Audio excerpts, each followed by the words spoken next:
আজকে মানডে সকালে একদম ঘুম থেকে উঠে দেখছি যে চারিদিকে একটা খুব সুন্দর একটা ঠান্ডা ঠান্ডা ওয়েদার হয়ে গেছে এবং প্রচন্ড হাওয়া দিচ্ছে। অ্যান্ড তার সঙ্গে এখন আমি ডেলিকার মতো চলে এসেছি হচ্ছে আমি জিমে। আর আজকে বলতে গেলে মানডে, তো আজকে হচ্ছে আমার পুশ ডে। তো পুশ ডের জন্য অবশ্যই চেস্টটা হচ্ছে সব থেকে ম্যান্ডেটারি।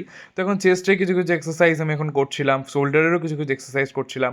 আর সব থেকে মজার লেগে হচ্ছে স্মিথ মেশিনে, কারণ স্মিথ মেশিনে এই বারটার একদমই কোনো ওয়েট থাকে না, একদম লাইট ওয়েট থাকে। বাকি হাসতে খেলতে বলতে গেলে আমার আজকের পুশ ডে হয়ে গেল একদম কমপ্লিট, যেখানে অবশ্যই আমি ট্রাইসেপেও ট্রেন করেছিলাম। আজকে জুতো খোঁজার জায়গাটা ফান ফ্যাক্ট, আমি যে জুতোটা পরে গেছিলাম সেটা বলতে গেলে একদম আইডেন্টিক্যাল টুইন একটা দেখতে পেলাম। এখনো ওয়ার্কআউট কমপ্লিট, আমি এখন বাইরে বেরিয়ে দেখছি যে এখনো অব্দি খুব একটা ভালো ওয়েদার করে আছে, দারুণ মেঘও করে আছে। তা এখন আমি বাড়ি গিয়ে ঝটপট স্নান করে আমি অবশ্যই ডেলিকার মতো দুপুরে খাওয়ার জন্য 100 গ্রামসের চিকেনের কিছু একটা নিউ রেসিপি, এটা আমি বলতে গেলে প্রায়শই এখন পোস্ট করতেই থাকবো। তো আজকেও তার মধ্যে বলতে গেলে একটা নিউ রেসিপি বানিয়েছিলাম, যেটা খুব লেস অয়েলের মধ্যে একদম পুরো বানানো হয়েছিল।